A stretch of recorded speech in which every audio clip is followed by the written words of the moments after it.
Oke, kembali lagi bersama saya Maulana Fahmi Khairuddin dan teman saya Purnama Aulia Rahman serta Iqbal Varian Sembada. Di dalam tutorial Microsoft Access kali ini kita sudah menginjak lesson 5, yaitu membuat tabel pelanggan part 2, melanjutkan dari lesson 4 kemarin yang kita juga membuat tabel pelanggan juga. Namun kali ini kita akan membuat beberapa field yang memiliki data tipe yang berbeda. Oke, langsung saja kita buka Microsoft Access kita. Nah, kita lihat di sini sudah ada beberapa field yang sudah kita masukkan ya. Kemudian setelah itu kita akan melanjutkan memasukkan beberapa field yang sudah kita buat, yang sudah kita list dulu waktu membuat perencanaan database. Nah, kali ini kita akan masukkan jenis field email. Nah, data tipe yang paling pas untuk email adalah hyperlink, karena di dalam hyperlink ketika kita mengklik email yang ada di tabel tersebut, maka otomatis akan keluar emailnya orang tersebut tanpa harus kita membuka browser kemudian kita membuka program email baru kita bisa membuka emailnya. Tidak perlu seperti itu, namun kita linkkan langsung, kita hyperlinkkan ke alamat email tersebut. Jadi kita tidak perlu membuka browser atau yang lainnya, namun otomatis kita akan masuk ke dalam email tersebut. Dan kita membuat file field lagi, itu website. Sama, kita akan buat hyperlink juga, karena ketika kita mengklik website tersebut yang ada di dalam tabel kita, maka langsung kita akan menuju website tersebut. Kita akan langsung membuka halaman website tersebut tanpa harus membuka browser terlebih dahulu, atau langsung otomatis membukanya. Maka yang paling pas untuk dua field ini yaitu hyperlink. Setelah itu kita masukkan nomor telepon.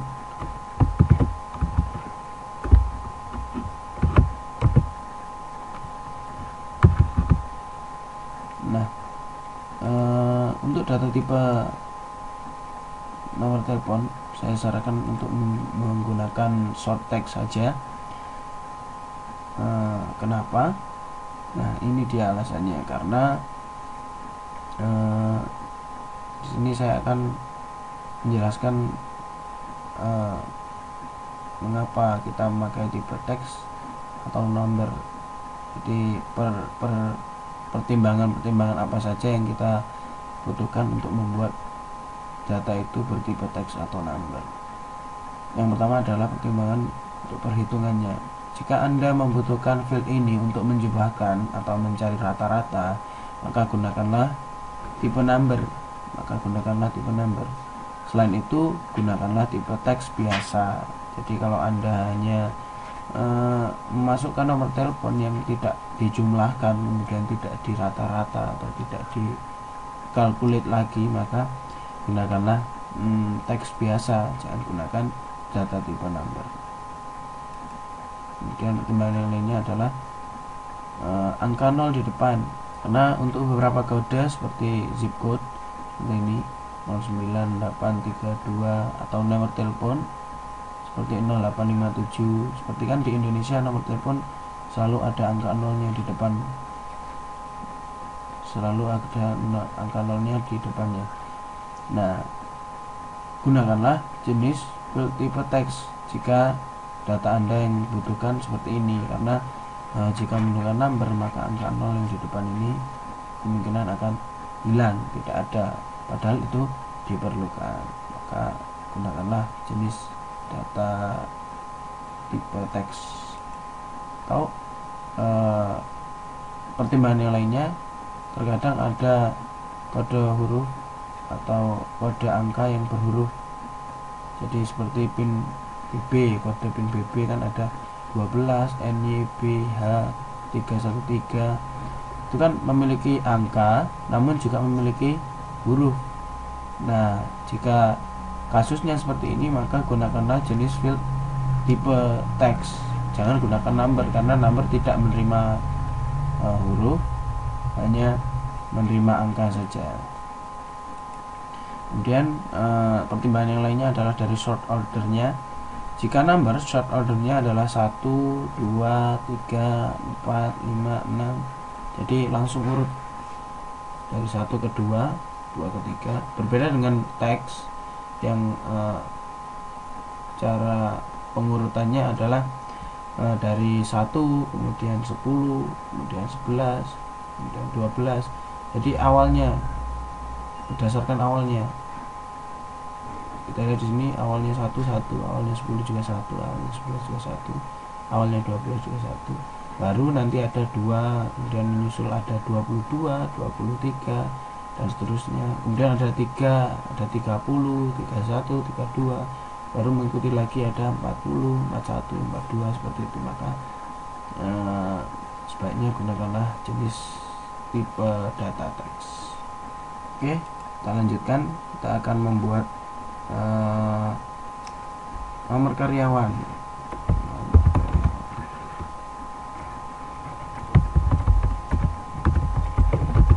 Nah, di sini kita akan menggunakan tipe number karena saya ingin melihat secara urut karyawan-karyawan saya yang mengerjakan pada pelanggan ini, dari karyawan nomor 1, kemudian karyawan nomor 2, karyawan nomor 3, sehingga pengurutannya sesuai dengan pengurutan jenis tipe data number, maka saya gunakan tipe number. Kemudian saya akan buat field discount rate. Nah, di sini saya akan membuat tipe number juga, karena discount rate sangat berhubungan dengan penjumlahan, rata-rata, persen, sehingga cocok digunakan untuk number, bukannya short tag biasa, karena di sini kita membutuhkan ada beberapa proses calculate seperti itu tadi, rata-rata atau penjumlahan. Maka saya memakai jenis tipe data number. Dan saya akan membuat lama berlangganan.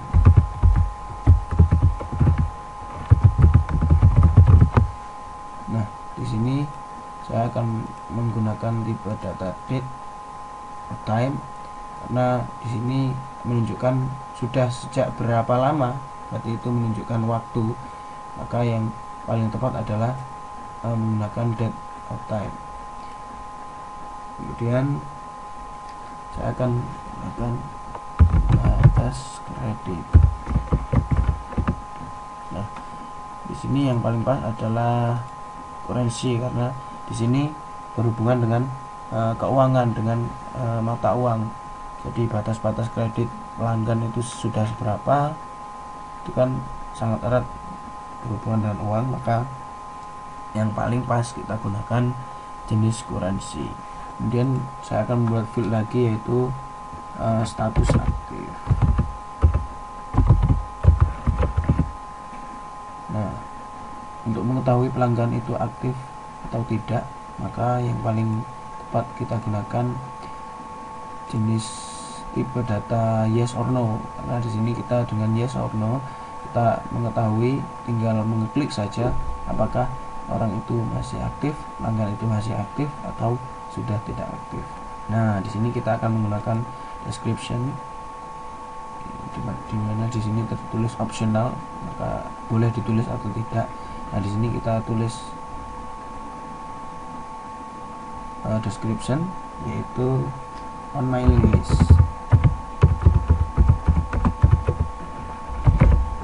Nah, on mailing list ini bertujuan untuk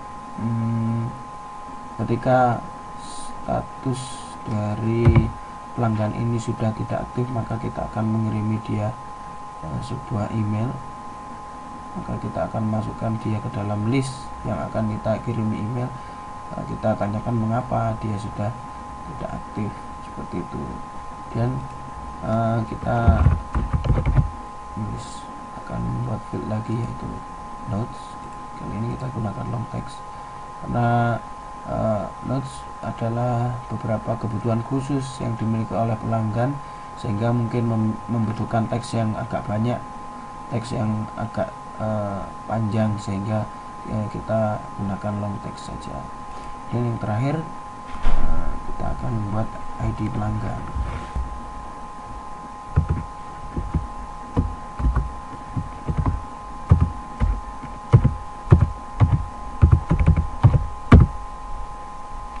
Nah, di sini saya akan menggunakan jenis auto number.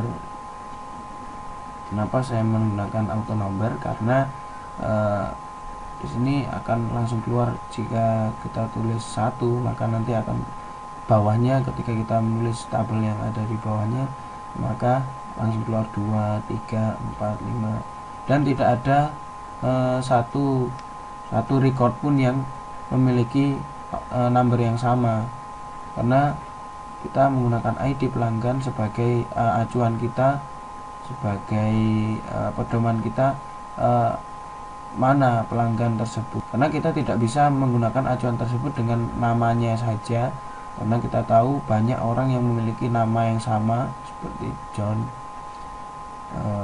Charlie atau John Adam atau John Terry atau yang lainnya, memiliki nama yang sama, yaitu nama John. Namun kita memiliki ID pelanggan yang berformat auto number, sehingga tiap-tiap pelanggan memiliki nomor khusus, tiap-tiap pelanggan memiliki nomor yang tidak sama dengan pelanggan yang lain. Nah, ini kita gunakan pada, tidak hanya pada pelanggan, kita gunakan pada ID karyawan, kita gunakan juga pada ID produk, atau kita gunakan pada ID pengiriman, sehingga tidak terjadi kesalahan antara satu pelanggan dengan pelanggan yang lainnya akibat kesamaan data, karena ID pelanggan tidak ada yang menyamai. Nah, biasanya ID pelanggan itu berada di paling depan, di field paling depan, maka saya ingin memindahnya di depan. Caranya sangat mudah, yaitu pertama dengan klik di sini, kemudian lepaskan, kemudian klik lagi, tahan, kemudian tarik ke atas. Nah, jika sudah paling atas, lepaskan, maka ID pelanggan ini sudah berubah menjadi field paling atas, paling depan, yaitu sebagai acuan kita. Oke, setelah itu kita akan menyimpannya. Nah, di sini kita akan memberi nama ini pelanggan.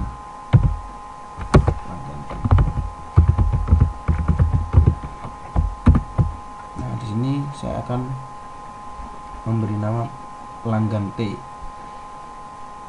Saya akan memberi setiap tabel dengan akhiran T, tapi ini opsional atau terserah Anda.